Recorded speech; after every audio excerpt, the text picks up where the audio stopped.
Hey guys, what's going on? Welcome to a new market outlook for the week of 21st of August 2023. Kick it off straight up with DXY. My bias currently is neutral for DXY, and why is that? Well, let's go to the daily time frame first, and I'll show you why. If I remove everything over here. We've recently took out this high over here, right? So after we run buy side liquidity, it can do either two things. It can keep continuing up, right? Or it will consolidate and will form a manipulation phase lower into this daily fair value gap. But currently I'm not sure what will happen. Because we recently took that buy side liquidity, I want to see how market structure develops around this area here. I think this would be a key level for determining order flow tomorrow. For Euro USD, for example, I'm still anticipating more sell side liquidity, so I would anticipate this fair value gap to get disrespected and then once again traded back into and then continuing up. But yeah, right now it's kind of stuck in a range, so I don't like trading in a range. So that's why I will be neutral for now on DXY. If we do respect this gap and we start to break lower, this is the target for me. We're going from external to internal. If we do break above here and find support on it, we'll just keep continuing bullish, and I like that scenario more. So the bullish scenario, this is my preference. We'll see how that develops, right? So let's go to Euro USD, right? That correlate the asset. 53% of euro is inside the DXY basket. So this highly correlates with DXY. We've got this SMT formed on this lows down here. Now with these lows, that looks like a lot of sell side liquidity to me. So still favoring more sell side liquidity, right? If we go to the daily time frame, we've got these two lows down here, which look like relative equal lows. So that would still be my target. If we go to the 4-hour, it's still continuously tapping into that daily fair value gap, which should be a bullish fair value gap, right? But now it's inversed, so we're trying to find a resistance over here. And with this redistribution phase here continuing lower, I want to see this external range get taken out. So yeah, we'll see how that develops. Leaning more towards sell still, but yeah, I don't like how this structure looks like, so probably gonna avoid trading Euro USD. Now let's look at GBP USD, and that's it. I don't like this whole structure, so let's move on to another pair.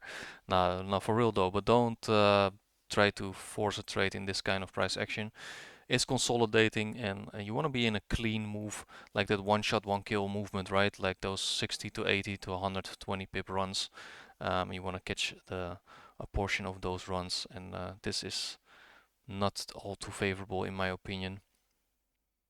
So going to Euro GBP, right? We'll always focus on Euro GBP to see what is most likely to happen for the euro or the pound if you trade Euro USD or GBP USD. If Euro GBP, for instance, is bearish right now, I still think we should go lower. And with a daily time frame over here, we ran this high up here, we're continuing down, taking out these lows.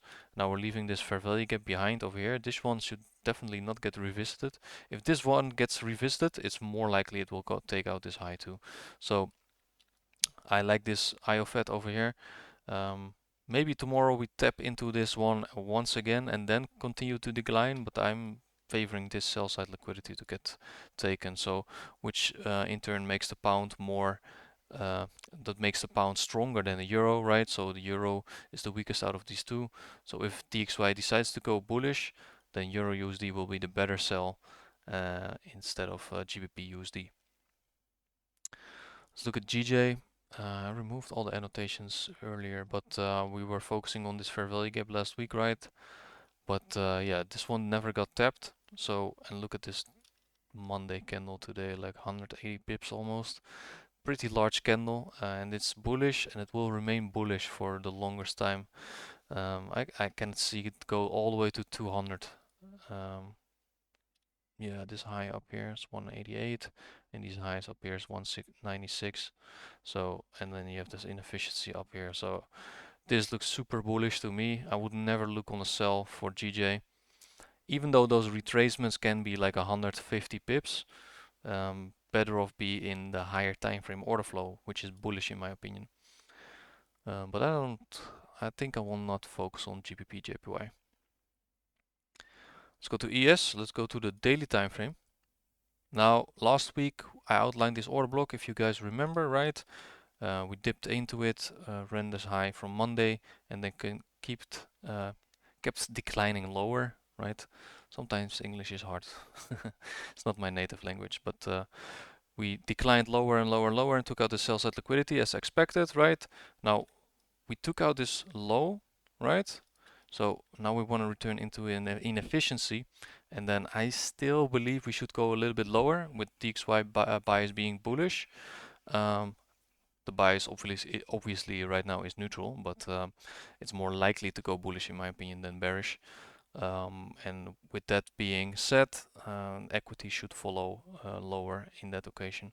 So I want to see this daily fair value gap get tapped into tomorrow or Wednesday, more likely tomorrow though, and preferably form the high of the week over here. So if you form a high over here, like a swing high, right, we need that one candle to the left to be lower and the one candle to the right to be lower, and then that fourth candle, that could be a massive expansion lower into the sell side liquidity. So that's my bias for now. If we do disrespect this and the next candle trades back into it and then starts to go up, I'm seeing this high getting taken out. But for sure, not for sure, but highly likely, I think this should be high of the week over here. And that's it for all the currencies, I think, and for equities. I'm not gonna look at oil. Oil was pretty tough last week, so I'm gonna stay away from that one. I took a Euro CHF trade today, and I'm still in this, and I will hold it all the way down here. Probably gonna partial once we reach this low down here. But the daily candle closes in 45 minutes, so I'm hoping the spread will be nice to me. I'm up like 17 pips, so hopefully we don't get a gap for like a gap up or something. I don't believe we should, but I'm gonna leave my stop loss open so I don't get taken out break even, because I put it with break even right now and we have this big spread, right? If we have like a 20 pip spread, I'm still gonna get taken out on break even. I don't want that, as I believe we should trade lower. Now looking at this over here, why did I take this sell, right? Now let's look at the weekly time frame first, right? Zoom in over here. We've got this failure swing down here, right? So this is my target. This is the liquidity I'm looking for. Higher time frame. Does it look bullish or bearish? Now it looks very bearish to me. So let's go to the daily time frame. We have this order block resisting price action over here. We took out Friday's high and it broke structure afterwards. So after we took out the high over here, and you can see it better on the 1 hour time frame, but this is also a order block over here holding price. Let's go to the 1 hour. All right, we have the daily order block outlined over here, this black line. We run buy side liquidity over here on Monday. Yes, Monday today. So Friday's high got rated. Smart money reversal over here. Breaking structure down here. Didn't put it in the chart, but over here we've got that breaking structure. Right, over here, breaking structure. Then return back into OTE, right? Premium levels, respecting that order block, leaving a fair value gap behind, and that was for me the cue to take entry over here. I took it on a 5-minute time frame, I think. That was the entry, so we did not tap into the fair value gap yet, but I didn't want to miss the trade, and it was only like 1 pip away, I think. Yeah, it was like 1 pip away. I was like, okay, I'm gonna go in and we'll put my stop loss in a logical place, and we'll just hold it for longer. So it's declining right now. I want to see the sell side liquidity, and yeah, we'll see how that develops tomorrow. So I hope you like this market outlook, guys. Leave a comment and a like, of course. If you enjoy this, if you have questions, you can drop a comment too. We're going to be live streaming tomorrow again at 8:30 a.m. EST, and I will catch you guys there. Have a great day or evening.